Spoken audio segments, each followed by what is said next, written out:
Hello friends, welcome to civil step IAS. मैं हूं आपका दोस्त हरमनिंदर। तो आज की इस वीडियो में हम डिस्कस करेंगे जीनोम एडिटेड क्रॉप्स, और हम ये भी देखेंगे कि ये जेनेटिकली मॉडिफाइड क्रॉप्स, जिसको हम जीएम क्रॉप्स कहते हैं, उससे ये कैसे डिफरेंट है। तो अगर हम बात करें पास्ट टाइम में, इंडिया में बहुत सारी जीएम क्रॉप डेवलप की जा रही थी, जैसे बीटी कॉटन है, बीटी ब्रिंजल है, तो जीएम मस्टर्ड क्रॉप थी। लेकिन बाद में उनकी प्रोग्रेस को इसलिए रोक दिया गया क्योंकि एनवायरनमेंट के ऊपर उनका कैसा इंपैक्ट होगा तो ये अननोन था, ये किसी को पता नहीं था। लेकिन रीसेंट टाइम में देखा गया है कि जो जीनोम एडिटेड क्रॉप्स हैं, इनकी डेवलपमेंट में काफी ज्यादा जो है वो स्पीडीली इसको डेवलप किया जा रहा है। ठीक है, तो अब इसके लिए सबसे पहले हम देखेंगे कि इन दोनों में मेजर डिफरेंस क्या है। अब देखो, यहां पर जब हम जीएम क्रॉप्स की बात करते हैं तो जिस स्पीसीज में हमने कोई चेंज करना होता है, ठीक है, तो उसमें किसी अनरिलेटेड स्पीसीज का जीन जो है उसको इंट्रोड्यूस करते हैं।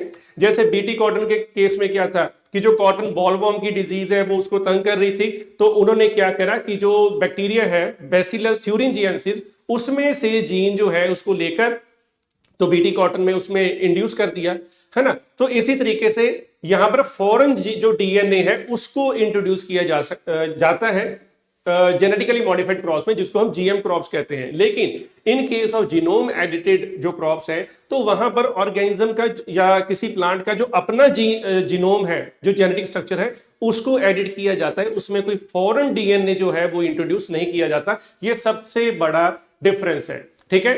अब इसकी वजह से क्या होता है कि जो ministry of environment, forest and climate change है, तो इनके जो बायोसेफ्टी रूल है, बहुत स्ट्रिक्ट रूल है। तो जीनोम एडिटेड प्लांट्स को उसमें से एग्जेम्पशन मिली हुई है, ये उसके ऊपर जो है स्ट्रिक्ट रूल नहीं जो है लागू होते। लेकिन on the other hand GM crops जो है, इनको काफी ज्यादा जो स्ट्रिक्ट रूल फॉलो करने पड़ते हैं। और जो हमारी जेनेटिक इंजीनियरिंग अप्रेजल कमेटी है, ठीक है, तो वो इनके ऊपर काफी ज्यादा चेक रखती है। और उसका रीजन ये भी है कि अगर आपने जीएम क्रॉप्स को इंपोर्ट करना है, एक्सपोर्ट करना है, यूज करना है, तो आपको पहले इनको बताना पड़ेगा, ठीक है। तो in case of genome edited plants जो है, जस्ट आपको एक सर्टिफिकेट देना है कि भाई इसमें कोई फॉरेन डीएनए जो है वो नहीं यूज हुआ, ठीक है।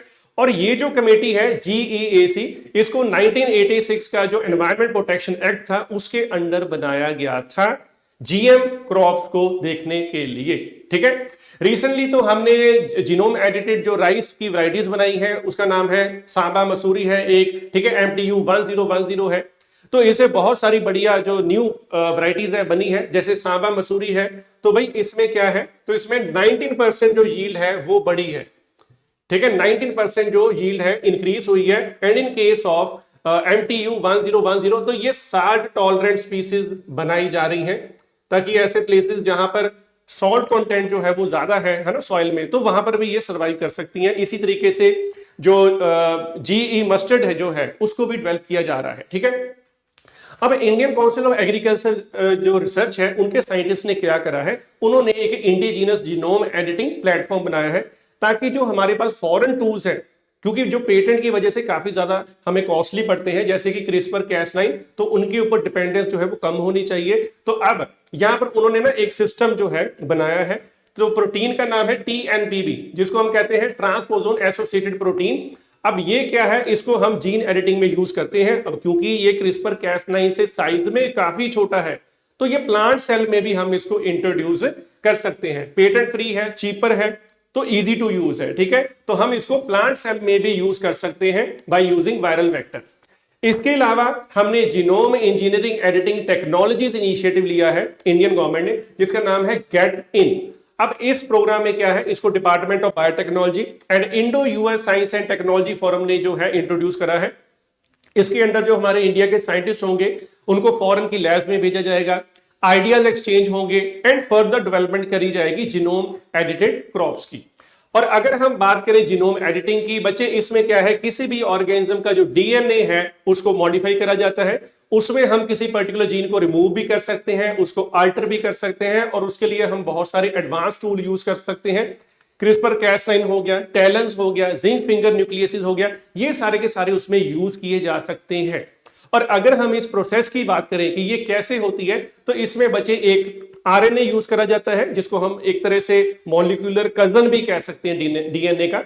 तो वो उस जीनोम में एक पर्टिकुलर पॉइंट पे जाके ना वहां पे स्टक कर जाएगा, वहां पे जुड़ जाएगा। और जो कैस9 जैसे प्रोटीन है, जिसको हम मॉलिक्यूलर सीजन कहते हैं, इनको फिर वहां से पता चल जाता है कि कहां पे जाके मैंने जीनोम को कट करना है, ये वहां पर उसको जाके कट करेंगे और सेल का जो रिपेयर मैकेनिज्म है वो इसके बाद जो है ऑटोमेटिकली स्टार्ट हो जाएगा, तो रिपेयर होना स्टार्ट हो जाएगा। और इस टेक्निक की हम मल्टीपल जगह पे यूज कर सकते हैं, मेडिकल के फील्ड में भी यूज कर सकते हैं, जैसे कि जीन थेरेपी है, तो हम इसे बहुत सारे जेनेटिक डिसऑर्डर ठीक कर सकते हैं, जैसे कि सिकल सेल एनीमिया है, सिस्टिक फाइब्रोसिस है, हंटिंगटन डिजीज है।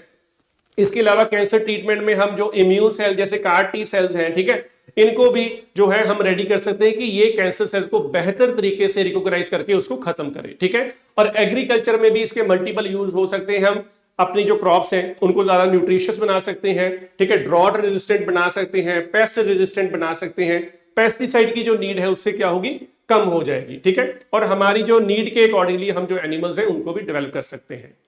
सो आई होप आपको ये जो टॉपिक है अच्छे से समझ आ गया होगा, और ऐसे और सिमिलर वीडियोस के लिए देखते रहे civil step IAS. Thank you.